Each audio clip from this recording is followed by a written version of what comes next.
नमस्कार प्रणाम। हम भोजपुरी का टुनटुन यादव और आज हम आइल बनी वो और डिजिटल किंग बड़े भैया विक्की यादव भैया का ऑफिस पे गोरखपुर और तमाम उनके वो छोटे भाई लोग अपने अपने काम में बिजी है लोग। ये हमारे हैं विशाल भाई और ये बेचारे दिन भर अपना देख लीजिए माउस के हिसाब से अपना काम करते रहते हैं।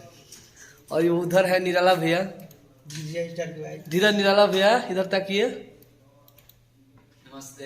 हाँ, इनका भी एक होली का बहुत बड़ा धमाका गाना आने वाला है और जिसमें डुएट में शिल्पी राज जी गाई है। तो आप लोग ऐसे ही प्यार बनाए रखिए। और हम लोग अभी डिजिटल किंग विक्की भैया के ऑफिस पे आए हुए हैं और एजे से सब गाना हमारे यूट्यूब पर डाला हुआ। राती के फोन नहीं करे नहीं करे चाहिए। और कल सुबह सुबह हमारा गाना हुआ था ससुररिये में जीजा पिटा जइबो, देख लीजिए आप लोग। और काम हो रहा है ससुररिये में जीजा, देख लीजिए यहाँ पे लग रहा है कंबल। और ब्लॉग्स चैनल के जे भी सब्सक्राइब नहीं के लिए प्लीज आप सब करी जा। एक जगह होता नैहर में रही हिरान संगे भागल।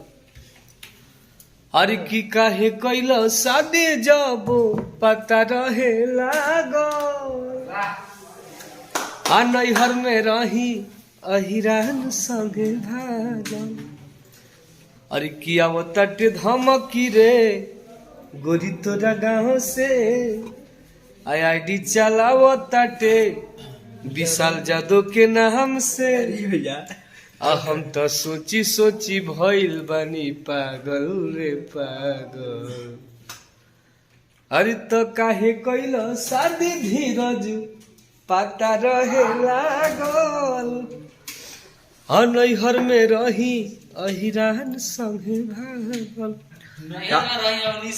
हाँ और आप सब ऐसा ही प्यार बनाए रखिए। और देखिए यहाँ पे कम से कम 100 लड़के लोग कंटिन्यू अपना अपना सिस्टम पर बैठते हैं लोग। गोरखपुर का हेड ऑफिस है और ये गोरखपुर का हेड ऑफिस है विक्की डिजिटल किंग विक्की भैया के।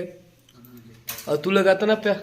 और देखिए तू लोग बैठ नहीं जाते क्या है, तू लोग इतना प्यार दो कम से कम 500 ये ऑफिस पर 500 लड़का हो जाए। लेकिन कैसे 5 मंजिला ही घर बन रहा बा